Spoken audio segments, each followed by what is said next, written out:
my name is Olivia Ghysens. I'm a neuropsychologist. I've been working in the field for 20 years now with people with brain injuries, but also with people having dementia.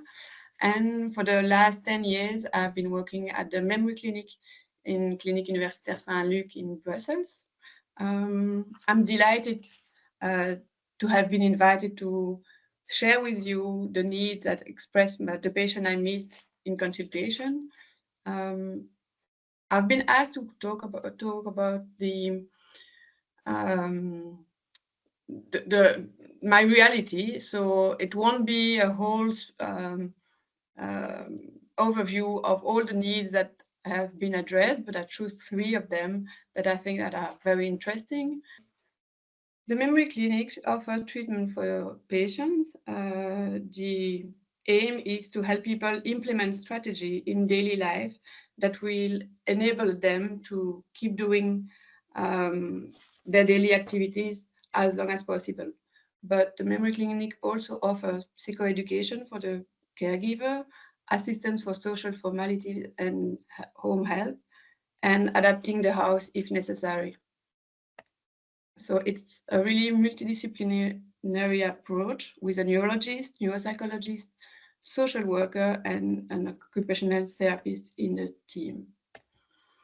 And it's designed to help people with early stage dementia living at home and for their caregivers. So it's also very important for the health insurance. They ask us to help people stay at home and living in the best condition possible. So what is the cognitive rehabilitation? It is a program that focuses on being able to do your daily activities, like your grocery, your paying your bills, like I will talk about later.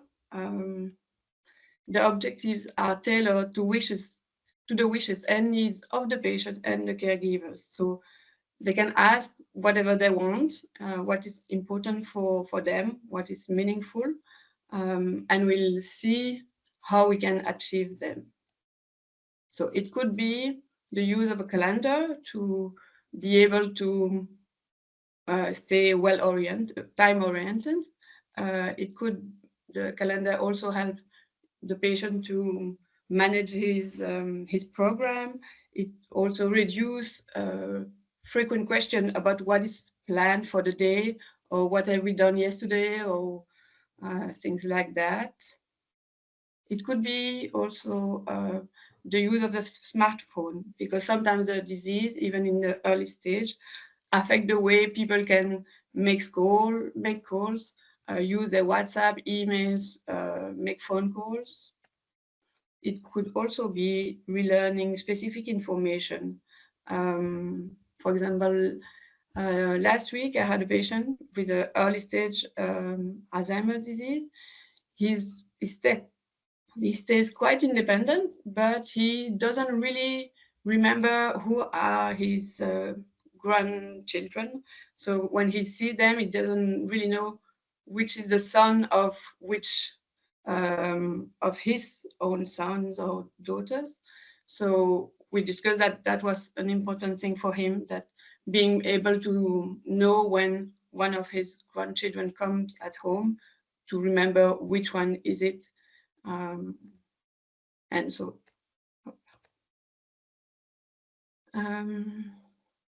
the program, well, from my knowledge, this is the only program in Belgium that aims to improve autonomy for people with dementia.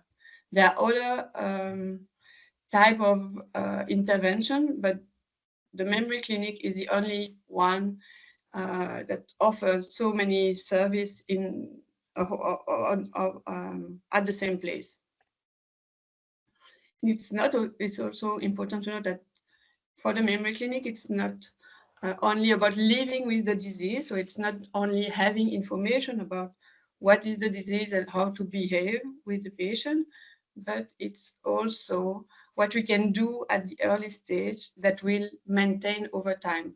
For example, if you have a new calendar that you can use, well, the expectation is that if you start at the early stage of the disease, you'll be able to maintain that over time. But if you wait until you are completely disoriented, it won't be possible to go back and change your habits. The memory clinic offers only 25 sessions, so we have to be fast and quick to reach the goal that we choose. It's 1 hour per session, and for people under 65 years, they can have 35 sessions.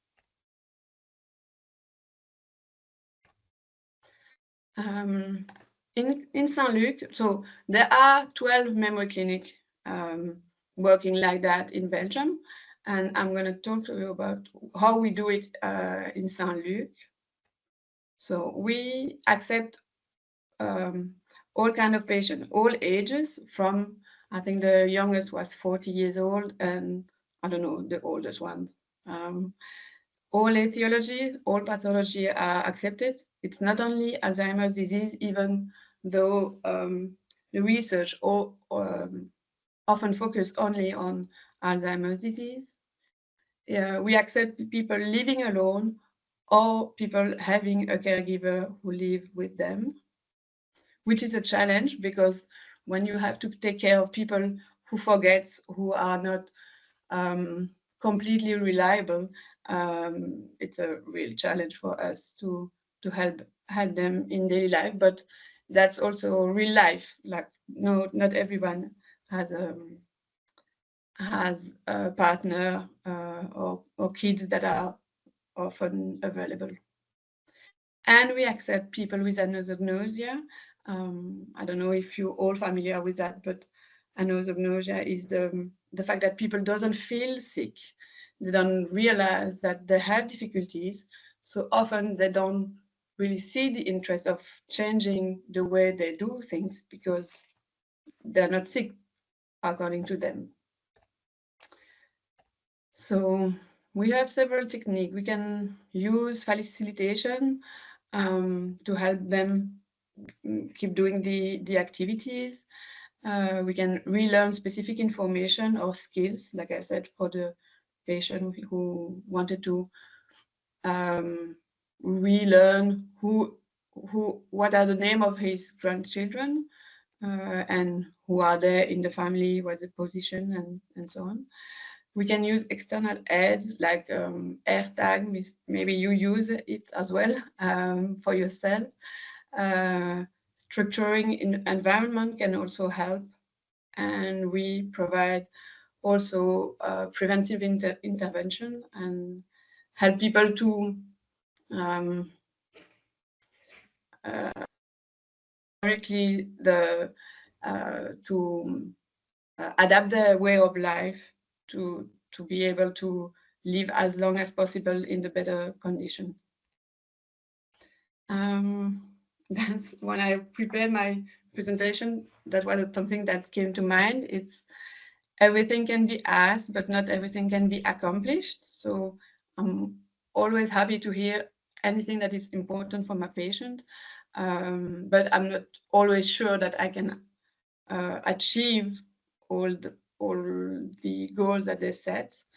That's why it's important to know what are the cognitive abilities that are still working and functioning correctly. Because I'm a neuropsychologist, so of course I find that very important. Here is the first case I want to talk to you about. Is a woman living alone. She is 86 years old. She has a progressive primary aphasia. It means that she mainly has difficulty with language. So she doesn't find easily her words. She doesn't finish her sentence very easily, but her communication are still okay. I understand her. Even though she doesn't finish her sentence, I understand what she means. Her MMSE is 24 out of 30.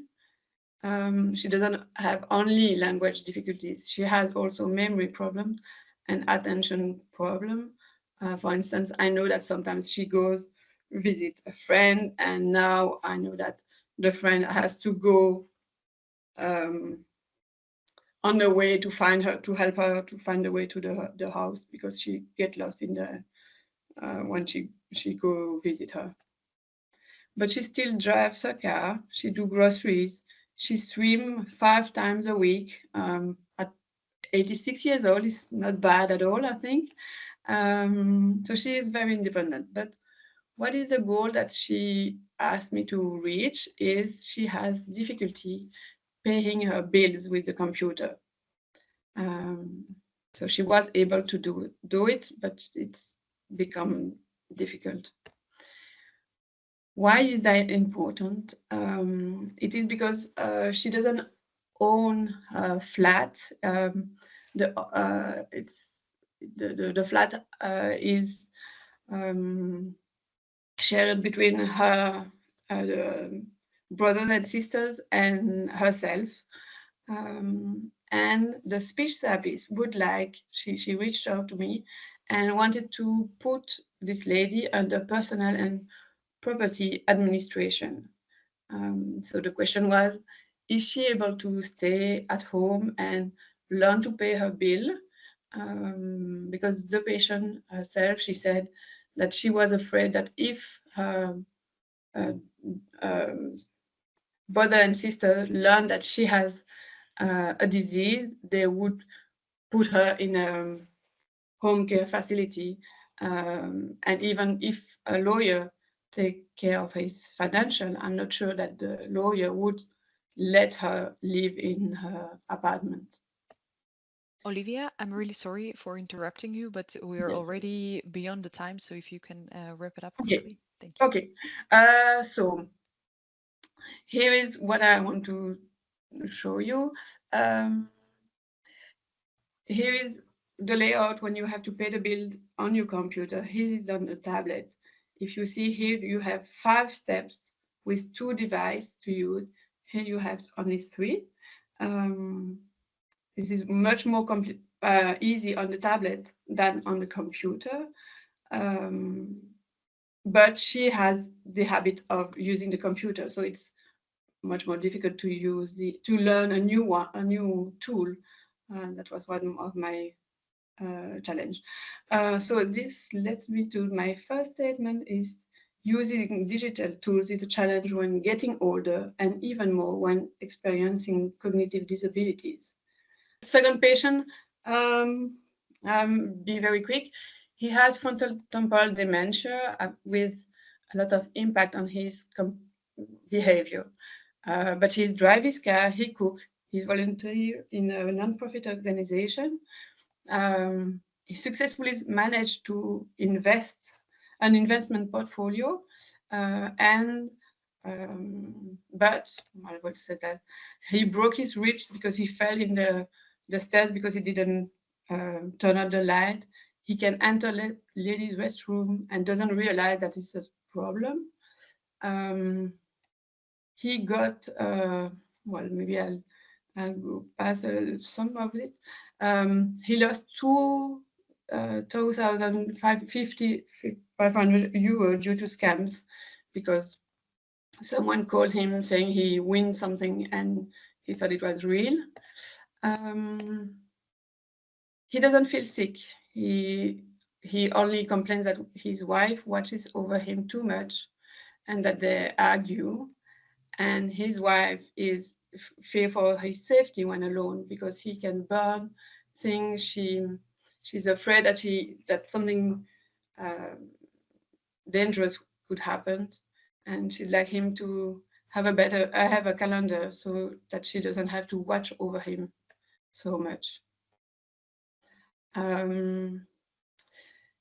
This patient, well, I was a bit too quick on that, but it's difficult to encourage independence and ensure safety at the same time. So with that patient, the difficulty is how many things do we let him do, and well, and is it safe?